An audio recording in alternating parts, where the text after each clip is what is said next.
बिस्मिल्लाहिर्रहमानिर्रहीम। अस्सलाम वालेकुम। उम्मीद करता हूँ आप खैरियत से होंगे। आज हमारी वीडियो का टॉपिक है अपनी ज़ौजा से लड़ने के फ़वाइद। आज तक आपने बीवी से झगड़े के नुकसानात पढ़े होंगे, लेकिन आइए आज हम आपको बीवी से लड़ने के फ़वाइद से मुतारफ़ कराते हैं। अगर हमारी ये वीडियो आपको पसंद आए तो हमारे चैनल को सब्सक्राइब कर दें। चलिए वीडियो की तरफ। नंबर 1, नींद में कोई खलल नहीं आता। सुन रहे हो क्या? लाइट बंद करो, पंखा बंद करो, कंबल इधर दो, इधर मुंह करो, वगैरह वगैरह। नंबर 2, जब तक बीवी से झगड़ा रहता है उस दौरान बीवी पैसे नहीं मांगती। नंबर 3, झगड़े के दौरान बातचीत बंद होती है, जिससे रोज रोज की किच किच कम होती है और शोहर बिला वजह कशीदगी से बचा रहता है। नंबर 4, जो काम आप खुद कर सकते हैं वो इसलिए नहीं करते कि बीवी कर देती है।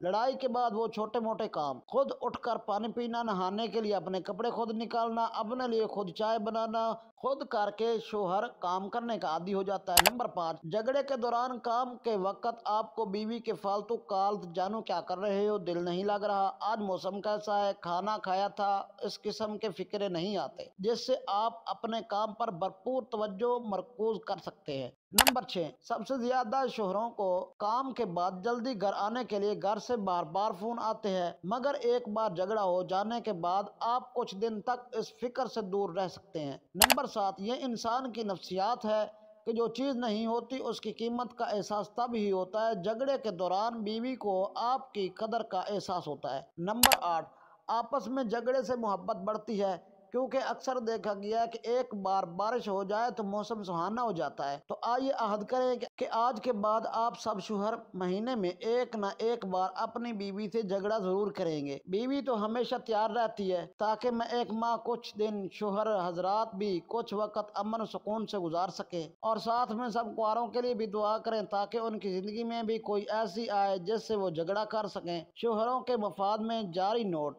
नंबर 1, झगड़ा अपने रिस्क पर और अपनी जिस्मानी सेहत के मुताबिक करें। नंबर 2, झगड़े के ज़िमनी असरात की जिम्मेदारी क्रेटर की नहीं होगी। नंबर 3, जनाना आलात, हर्ब, बेलन, डंडा, झाड़ू से बचने का खुद बंदोबस्त करें। अगर हमारी वीडियो अच्छी लगे तो हमारे चैनल को सब्सक्राइब करें और हमें दीजिए इजाज़त। पाकिस्तान जिंदाबाद।